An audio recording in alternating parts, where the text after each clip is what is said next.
ورحمۃ اللہ وبرکاتہ۔ میں ہوں محمد راشد اقبال اور آپ تمام احباب کا اپنے YouTube channel teach your self پہ استقبال کرتا ہوں۔ دوستوں، آج میں اردو پیڈاگوجی کی ویڈیوز کا جو سلسلہ شروع کیا ہوں، اس سلسلے میں ریٹ 2011 کا جو ہے ایک پیپر لے کر حاضر ہوا ہوں۔ ایسے میں نے اس پیپر سے متعلق جو تفصیلی ویڈیو ہے وہ بھی بنائے ہیں، جس میں کچھ کوشچنز کو لے کر اس سے متعلق معلومات کو ہم نے ڈسکس کیا، تاکہ ایک ہی سوال کے ضمن میں کئی طرح کے سوالات آ جائیں اور کچھ تفصیلی معلومات بھی جو ہے آپ کے سامنے آ جائیں۔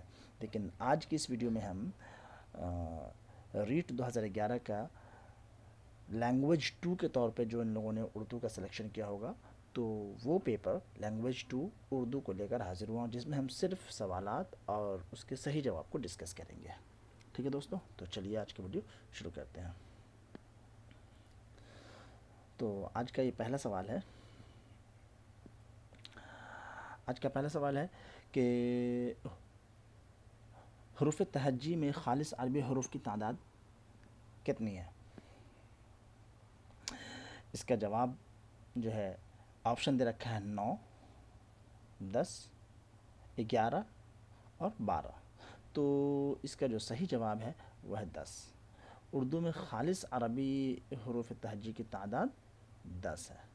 ٹھیک ہے، اگلا سوال، ذیل میں کون سا حرف حروف شمسی کے ذیل میں آتا ہے؟ اب اس کا جو صحیح جواب ہے وہ ہے طا۔ ٹھیک ہے، کیوں؟ اس لیے کہ ہم نے ایک ویڈیو میں جہاں پہ ہم نے ان سوالات کو تفصیلاً ذکر کیا ہے، وہاں پہ ہم نے حروف شمسی اور حروف قمری کو یاد کرنے کے طریقے بھی بتائے۔ جیسے حروف قمری کے یاد کرنے کے جو طریقے ہیں، اس میں ایک مخفف ہم نے یاد کروایا تھا آپ کو، ابغی حجک وخف عقیمہ۔ ان میں جو حروف ہیں وہ تمام کے تمام حروف قمری ہیں، اور اس کے علاوہ جو حروف ہوں گے وہ حروف شمسی ہوں گے۔ تو طا جو ہے حروف شمسی ہے۔ ٹھیک ہے، دیکھیے اگلا سوال، حروف تہجی میں حروف قمری کے کل تعداد کتنے ہیں؟ آپشن دے رکھا ہے 16، 17، 14 اور 13۔ تو اس کا صحیح جواب ہے 14۔ یہ 14 جو ہے حروف قمری کی تعداد ہے۔ اگلا سوال ہے، لفظ وعدہ میں حرف واو کون سا حرف ہے؟ حرف علت، حرف شمسی، حرف متحرک یا حرف صحیح؟ حرف صحیح نہیں ہے۔ ٹھیک ہے، اصل وعدہ میں واو کے اوپر چونکہ زبر ہے اور اسے متحرک کہتے ہیں، تو اس کا صحیح جواب جو ہے وہ ہے متحرک۔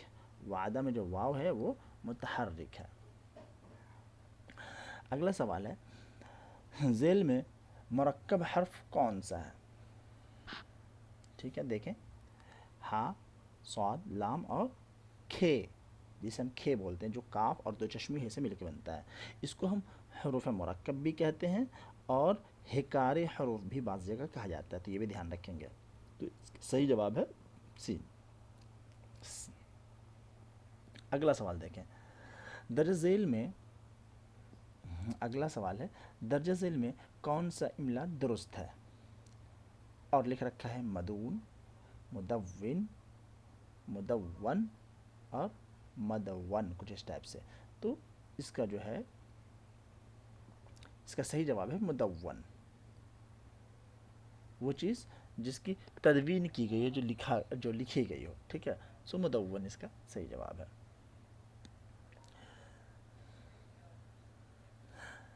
ایسے جو اس کا صحیح جواب ہے مدون بھی ہو سکتا ہے، مدون بھی ہو سکتا ہے، تدوین کرنے والا، یہ بھی آپشن صحیح ہو سکتا ہے، لیکن جو آفیشیل اس کا جو آنسر کیا ہے اس کے اندر مدون کو صحیح مانا گیا ہے۔ ٹھیک ہے، چلیے اگلا سوال ہے، ایسے الفاظ جو نہ تو دوسرے الفاظ سے اخذ کیے گئے ہیں اور نہ کسی اور لفظ سے جڑ کر بنے ہیں، پھر بھی وہ پورے معنی دیتے ہیں، کون سے الفاظ کہلاتے ہیں؟ ٹھیک ہے، آپشن دے رکھا ہے، نمبر اے مرکب، بی مشتق، سی مفرد یا سادہ، ڈی معنی دار۔ تو اس کا جو صحیح آپشن ہے، وہ جو صحیح جواب ہے وہ ہے سی، مفرد یا سادہ۔ ٹھیک ہے، ایسے الفاظ کو ہم مفرد لفظ یا سادہ لفظ کہتے ہیں، جو نہ کسی سے اخذ کیا گیا ہو اور نہ کسی سے مشتق ہو۔ اگلا سوال ہے، لفظ عبس کے کیا معنی ہے؟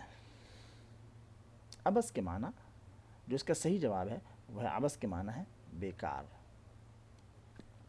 ٹھیک ہے. اگلا سوال ہے ساخت کے لحاظ سے جملے کی کتنے قسمیں ہیں؟ 4، 6، 2 یا 3. تو اس کا صحیح جواب ہے 2. ساخت کے لحاظ سے جملے کی 2 قسمیں ہیں، مفرد اور مرکب. یعنی جملہ یا تو مفرد ہوگا یا مرکب ہوگا. ٹھیک ہے. یہ 2 قسمیں ہیں، نمبر 1 مفرد اور نمبر 2 مرکب. ٹھیک ہے. یہ 2 قسمیں ساخت کے لحاظ سے. پھر مرکب کی مزید چند قسمیں ہیں. ہم نے جو تفصیلی ویڈیوز بنائے ہیں جس کے اندر ہم نے مختلف سوالات کو ڈسکس کیا ہے، وہاں پر ہم نے اس کی تفصیلات درج کی ہیں. ٹھیک ہے. تفصیلات بیان کی ہیں. چلیے اگلے سوال کی طرف چلتے ہیں. مفرد جملہ کسے کہتے ہیں؟ آپشن دے رکھا ہے ایسا جملہ جس میں صرف ایک مبتدا اور خبر ہو اور مطلب واضح ہو جائے. بالکل ٹھیک ہے. ایسا جملہ جس میں مبتدا اسم ہو اور خبر نہ ہو، ایسا ہو ہی نہیں سکتا خبر نہ ہو. ایسا جملہ جس میں ایک اسم ہو اور اس کے ساتھ مصدر ملا ہوا ہو. ٹھیک ہے. یا ایسا جملہ جو فعل سے شروع ہو اور فعل پہ ختم ہو. ٹھیک ہے. تو اس کا جو صحیح جواب ہے مفرد جملہ یہ ہے نمبر اے. ایسا جملہ جس میں صرف ایک مبتدا اور خبر ہو اور اس مبتدا اور خبر سے مطلب واضح ہو جائے، مفہوم ادا ہو جائے. اگلا سوال ہے وہ اسم جو کسی چیز یا شخص کا پتہ دے کون سا اسم کہلاتا ہے؟ ظرف، اسم آلہ. آلہ لکھ رکھا ہے، حالانکہ یہ آلہ ہونا چاہیے. کیا ہونا چاہیے؟ یہ یہ نہیں، یہ ہونا چاہیے اسم آلہ. ٹھیک ہے. اس میں کیفیت یا اس میں ذات. تو اس کا صحیح جواب ہے اس میں ذات. ٹھیک ہے. اس میں ظرف نہیں ہو سکتا اس لیے کہ اس سے جگہ یا مکان کا پتہ چلتا ہے، وقت یا مکان کا پتہ چلتا ہے. اس میں کیفیت سے کیفیت پتہ چلتی ہے، حالت. اور اس میں آلہ سے پتہ چلتا ہے کہ وہ کوئی ایسا آلہ ہو جس سے کوئی کام کیا جاتا ہے، جیسے قلم ایک آلہ ہے جس کے ذریعے ہم لکھتے ہیں. ٹھیک ہے. تو اس کا صحیح جواب ہے اس میں ذات. اگلا سوال اردو قواعد میں اسم سے کیا مراد ہے؟ آپشن دے رکھا ہے اسم سے مراد وہ لفظ یا الفاظ جو کسی شخص، شے یا جگہ کے نام کا اظہار کرتے ہیں. بالکل صحیح کہ اسم کے اندر جو ہے، اس کا جو صحیح جواب ہے وہ ہے نمبر اے کہ اسم سے مراد وہ لفظ یا الفاظ جو کسی شخص، جگہ یا چیز کے نام کا اظہار کرتے ہیں اسے ہم اسم کہتے ہیں. ٹھیک ہے. چلیے اگلا سوال دیکھتے ہیں. محاورہ کسے کہتے ہیں؟ جواب میں آپشن دے رکھا ہے 2 یا 2 سے زیادہ لفظوں کا وہ مجموعہ جو کسی نہ کسی مصدر سے مل کر بنتا ہو. تو یہ دھیان رکھیں گے کہ جب بھی ہم محاورہ کی بات کریں گے تو اس کے اندر کوئی نہ کوئی مصدر ہوگا، ہے نا، مصدر ہونا چاہیے. اور بھی الفاظ دے رکھے ہیں اس کے آپشن. الفاظ کے وہ مجموعہ جس میں فعل، فاعل اور مفعول ہو، تو ایسے تو جملہ بن جائے گا، محاورہ تو ہوگا نہیں. 2 یا 2 سے زیادہ لفظوں کا وہ مجموعہ جس میں فعل اور مصدر موجود ہو. ٹھیک ہے. تو یہ بھی جملہ بن جائے گا. الفاظ کا وہ مجموعہ جس میں فعل لازم موجود ہو. فعل لازم موجود ہوگا تو وہ بھی جملہ ہو جائے گا، فعل اور فاعل مل کر کے. ٹھیک ہے. تو بہرحال صحیح آپشن اس کا یہ ہے کہ 2 یا 2 سے زیادہ لفظوں کا مجموعہ جس میں کوئی نہ کوئی مصدر ہو، کسی نہ کسی مصدر سے مل کر بنا ہو. ٹھیک ہے. تو محاورہ کی یہ تعریف صحیح ہے. چلیے اگلا سوال. کہاوت چولہے سے نکلا کڑاہی میں گرا کہ کیا معنی ہے؟ تو چولہے سے نکلا کڑاہی میں گرا، اس کا مطلب یہ ہے کہ ایک مصیبت سے چھوٹا دوسری مصیبت میں پڑا. اسی کو کہتے ہیں آسمان سے گرا اور کھجور پہ اٹکا، یہ بھی کہتے ہیں بعض دفعہ. ٹھیک ہے. تو اس کا مطلب ہوتا ہے ایک مصیبت سے چھوٹا اور دوسری مصیبت میں پڑا. صحیح جواب بھی ہے اس کا. اگلا سوال اصل لفظ سے پہلے جب کوئی دوسرا لفظ جوڑا جاتا ہے اسے کیا کہتے ہیں؟ سابقہ، لاحقہ، مفرد یا مخلوط. تو یہ دھیان رکھیں کہ اس کا کسی لفظ سے کیا ہے، کسی لفظ سے پہلے جب کوئی لفظ پہلے جوڑتے ہیں تو اسے ہم سابقہ کہتے ہیں. تو اس کا صحیح جواب سابقہ ہے. اگلا سوال لفظ شاہ کا متضاد کیا ہے؟ شاہ کا متضاد ہوتا ہے گدا. شاہ و گدا ایک ساتھ استعمال کرتے ہیں، شاہ و گدا. تو گدا اس کا متضاد ہوتا ہے. اگلا سوال ہے کہ لفظ پراگندہ کے مترادفات کیا ہیں؟ پراگندہ کے مترادفات میں جو صحیح جواب ہے وہ ہے یہ سی. پراگندہ کے معنی آتا ہے پریشان، حیران اور منتشر. ٹھیک ہے. جو پریشان حال ہو، پریشان ہو، بہت ہی حیران ہو، تو ایسے انسان کو پراگندہ حال کہتے ہیں یا پراگندہ کہتے ہیں. تو پریشان، حیران اور منتشر اس کے مترادفات ہیں. اگلا سوال ہے، جاوید کتاب پڑھ چکا تھا، یہ کون سا زمانہ ہے؟ دیکھیں، پڑھ چکا تھا تو حال تو ہو نہیں سکتا ہے، نہیں. مطلق، ماضی مطلق بھی نہیں ہوگا، اس لیے کہ ماضی مطلق میں تھا یا ہے کا کوئی مطلب ہی نہیں ہوتا، وہ ہوتے ہی نہیں ہے. اب یہ آپشن بچا ماضی تمام یا ماضی نا تمام. ماضی نا تمام تو ماضی استمراری کو کہتے ہیں، جس کے اندر کام کے ہوتے رہنے کا پتہ چلتا ہے. تو بچا آپشن ماضی تمام. تو اس کا صحیح جواب ہے ماضی تمام. اور ماضی تمام کو ہی ہم کیا کہتے ہیں؟ ماضی بعید بھی کہتے ہیں. کیا کہتے ہیں؟ ماضی بعید، کہ زمانہ بعید کے اندر کوئی کام مکمل ہونے کا پتہ چلتا ہے اس سے. ٹھیک ہے، تو ماضی بعید بھی کہتے ہیں. چلیے اگلا سوال، سوری اگلا سوال ہے اس کا، خط کی تحریر کیسی ہونی چاہیے؟ سادہ اور رواں ہونی چاہیے. نمبر آپشن جو بی ہے وہ ہے، خط میں بات چیت کا انداز نہیں ہونا چاہیے. یہ تو غلط بات ہے بھائی، خط میں بات چیت کا انداز بھی ہو سکتا ہے. ٹھیک ہے. عام فہم اور مختصر نہیں ہونا چاہیے، حالانکہ خط کو مختصر ہونا چاہیے، یہ بھی نہیں ہو سکتا ہے. خط میں طویل طویل گفتگو ہونی چاہیے، نہیں، خط کو مختصر ہونا چاہیے.